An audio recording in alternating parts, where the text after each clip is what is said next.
¿Qué es el legado? Esta pregunta ya se la hacían los grandes pensadores de la antigüedad como Aristóteles, quien afirmaba que el legado más valioso que podemos dejar es el ejemplo de nuestra virtud. Platón, de igual manera que Aristóteles, afirmaba que solo es el hombre justo aquel que deja un legado virtuoso. A este razonamiento toca preguntarse, ¿qué es un hombre justo y cómo distinguirlo? La figura que vamos a presentar hoy es uno de los monarcas más peculiares pero trascendentales de la historia, que dejó un legado lleno de contradicciones y tragedias. Un rey despótico y caprichoso, pero a la vez un hombre astuto y complejo atrapado entre sus ambiciones personales y las expectativas de un reino en constante cambio. Hoy contamos la historia de Henry Tudor, más conocido en español como Enrique VIII de Inglaterra. Enrique nació poco después de que su padre, un noble galés, se instalara en el trono inglés tras una cruenta guerra civil conocida como la Guerra de las Rosas, a la que en un futuro dedicaremos un vídeo, ocupando el trono una nueva dinastía, la Tudor. Desde niño, el en aquel entonces príncipe mostraba un carácter extraño, se decía que era poco sociable, le faltaba empatía y además tenía una poderosa falta de concentración. Esto generó muchas preocupaciones entre la familia real, y en palacio era un secreto a voces que Enrique era diferente a los demás niños. De acuerdo a estudios recientes basándose en reportes de la época, hay quienes teorizan que Enrique mostraba atributos de TEA, o trastorno del espectro autista, y rasgos asociados al síndrome de Asperger. Todas estas dificultades sociales no impidieron que Enrique fuera un niño tremendamente inteligente, con una memoria extraordinaria y apasionado a los deportes, particularmente al tenis. El príncipe hablaba con fluidez inglés y galés, que eran sus lenguas maternas, además de latín, francés y español. Era amante de la música, las letras y la poesía, y compuso numerosas canciones y poemas. Sin embargo, todo cambió en 1501, cuando su hermano mayor Arturo murió, pasándole a ser el nuevo príncipe de Gales, es decir, heredero al trono inglés. Alrededor de este tiempo, en su adolescencia, Enrique se casó con Catalina de Aragón, una princesa española que era viuda de su hermano mayor. Con este matrimonio se buscaba afianzar una alianza entre Inglaterra y España. Fue la noticia de que sería rey que cambiaron por completo la forma de ser de Enrique, que pasó de ser un joven inseguro con una fuerte necesidad de aprobación a ser un ególatra con importantes delirios de grandeza. Sería con la muerte de su padre Enrique VII en 1509, cuando finalmente el ambicioso príncipe accedería al trono con la edad de 17 años. Antes de cumplir un mes de reinado, el monarca protagonizaría su primera polémica, cuando tras un simple debate con dos nobles que formaban parte del gabinete de su padre sobre una subida de impuestos, el rey enfureció y los mandó a la Torre de Londres para ser decapitados por orden real. El rey, además, destinó una importante cantidad de la recaudación al ejército y criticó las políticas pacifistas y aislacionistas de su padre. A la vista de que Enrique era un monarca joven e impulsivo, James IV, rey de Escocia, pensó que ese era el momento perfecto para entrar con su ejército e invadir Inglaterra, para así consolidar toda la isla de Gran Bretaña bajo su poder.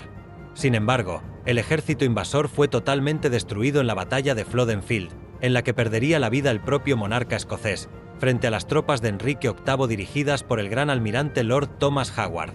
Esta victoria sobre sus enemigos escoceses no hizo más que contribuir al ego del rey.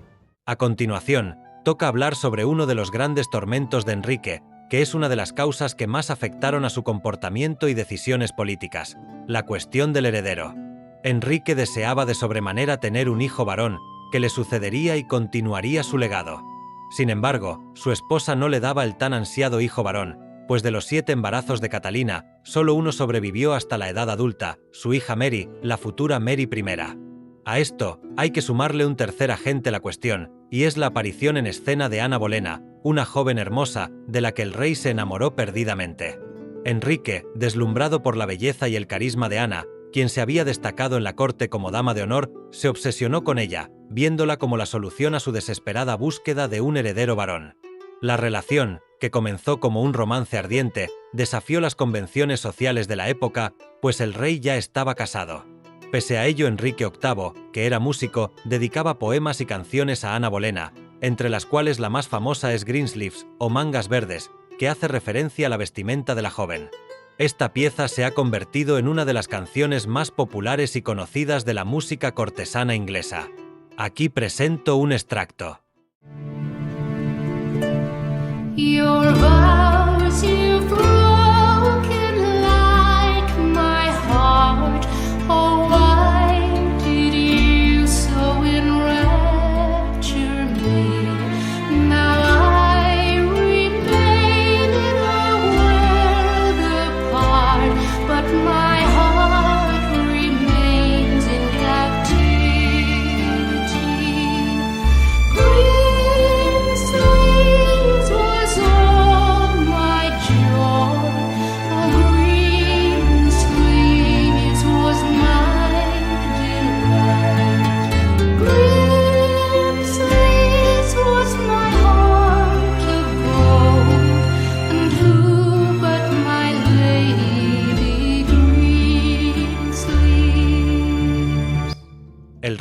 que era un hombre con temperamento volátil, deseaba ejecutar a su esposa para así casarse con su amada, pero su astucia le previno de cometer semejante atropello, no tanto por la imagen de cruel y sanguinario que ello le fuera a dar, sino porque Catalina era una princesa española, y en aquel tiempo España estaba emergiendo como una de las principales potencias de Europa, por lo que no convenía enemistarse con dicho país.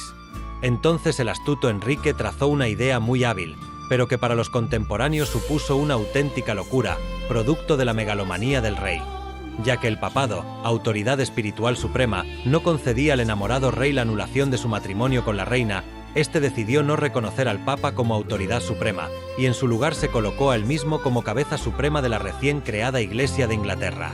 Se trata de algo que jamás se había visto hasta el momento, un monarca cristiano renegando de la superioridad eclesiástica suprema, para autoproclamarse como líder de su propia iglesia, y todo por motivos personales. Así fue como nació la Iglesia Anglicana, que aún es a día de hoy la religión oficial de Inglaterra. Tras esta inaudita decisión, el rey firmó el Acta de Supremacía en 1534, por el que oficialmente se declaraba como jefe supremo de la Iglesia, y declaró su matrimonio como nulo, pasando a casarse con Ana Bolena. Como apunte hay que tener en cuenta que estos hechos, pese a que son contemporáneos, no parten del luteranismo o de la Reforma protestante pues, aunque resulte paradójico o incluso cómico, Enrique en más de una ocasión declaró a Martín Lutero como un hereje. Una vez contraído matrimonio con su amada, todo era felicidad para el rey, pese a las fuertes críticas de los demás estados europeos. Ana Bolena, única mujer en toda la historia por la que cuyo amor un hombre ha cambiado la religión oficial de un estado, prometió darle a su marido el hijo varón que tanto ansiaba y que recordaría el legado de su padre. La triste realidad es que, al igual que su predecesora, Bolena solo pudo darle una hija a Enrique, que sería la futura Elizabeth I. La presión sobre Ana era inmensa, y cuando sus posteriores embarazos terminaron en abortos, la situación se volvió insostenible. Además, Ana tenía numerosos enemigos en la corte.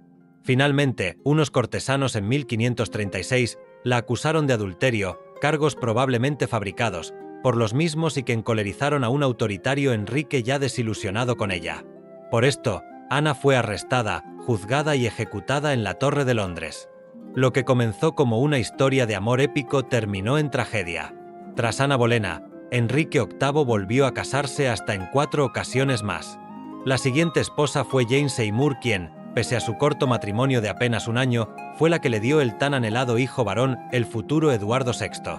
A diferencia de las anteriores, Jane murió pocos días después de dar a luz, por lo que fue la única esposa que murió como reina, además de la única en recibir un funeral real. La siguiente esposa fue Ana de Cleves, princesa alemana cuyo matrimonio fue concertado por motivos políticos, y de la que Enrique solo había visto un dibujo. Sin embargo, cuando la princesa llegó a Londres y se llevó a cabo la presentación formal de ambos, el rey, profundamente decepcionado por su apariencia física, dijo al verla en voz alta: Parece una yegua de Flandes. Finalmente, su matrimonio con Ana de Cleves acabaría en divorcio, ya que la atracción no era mutua. La siguiente esposa de Enrique VIII fue una prima de Ana Bolena, Catalina Howard, de la que Enrique se quedó enamorado. Sin embargo, este matrimonio terminaría de manera trágica, pues Catalina fue acusada de adulterio, esta vez con pruebas bastante claras de su infidelidad. El desamor de Enrique con Catalina fue brutal. Cuando descubrió las relaciones pasadas de su esposa y sus aventuras mientras estaban casados, su ira fue descomunal. Catalina fue arrestada y ejecutada en la Torre de Londres, igual que su prima Ana Bolena. El rey, una vez más, quedó con el corazón roto, y su comportamiento hacia sus esposas futuras fue mucho más reservado. Su última mujer, Catalina Parr, actuó más como criada que como esposa, pues ayudó a criar a los hijos de Enrique como al rey mismo, que para entonces era ya un hombre enfermo y temperamental. El temor de Parr comenzó cuando su marido llegó a sospechar de infidelidades, pero supo manejar las sospechas y permanecer a salvo. No fue un matrimonio de pasión, sino uno de conveniencia mutua, y cuando Enrique murió en 1547, Catalina quedó libre y se casó poco después con su antiguo amor, Thomas Seymour. Quizás si Enrique hubiera vivido unos cuantos años más, la historia hubiera ido muy diferente para Catalina Parr. Contados todos estos desamores y dejado en evidencia el carácter autoritario y vanidoso del monarca inglés, caben señalar más anécdotas que refuerzan esta idea de Enrique. Cuentan que en cada banquete y celebración que celebraba el rey, este tocaba algunas de sus canciones y obligaba a todos los presentes a escucharle y a aclamarle, además de reiterar la pregunta de que si era buen músico. Fuera en lo que fuera, la música, la guerra, el deporte o el amor, Enrique quería ser el mejor y necesitaba que los que estaban a su alrededor se lo reconocieran. En cuanto al deporte, Enrique era descrito como un hombre atlético y disfrutaba el tenis y las justas de tal manera que él mismo redactó las reglas del juego oficiales para aquel momento, de acuerdo totalmente a su parecer e interés. Enrique incluso mandó construir canchas en Hampton Court, donde se enfrentaba a nobles y embajadores, siempre buscando demostrar su superioridad física y habilidad. Las justas, sin embargo, le traerían una de las heridas más trágicas de su vida. En 1536, mientras participaba en un torneo, Enrique fue derribado de su caballo y quedó inconsciente por 2 horas. Este accidente marcaría el comienzo de su declive físico. Desde entonces, el rey nunca volvió a ser el mismo, su temperamento empeoró y la obesidad y las heridas crónicas lo atormentaron hasta el final de sus días. Además de 2 de sus esposas, el reinado de Enrique está manchado por la sangre de muchos inocentes, como la ejecución del destacado humanista Thomas More, por negarse a aceptar la supremacía del rey sobre la Iglesia, y fue un símbolo de qué es lo que les pasaba a aquellos que se oponían a la autoridad real, o la purga de 1536, en la que el rey mandó ejecutar a decenas de sus consejeros y nobles que consideraba amenazantes. Pese a ello, en su lecho de muerte el rey parece que se sintió arrepentido de todos aquellos que murieron por su crueldad, ya que el monarca era temido dentro de Inglaterra y considerado fuera de ella como un tirano.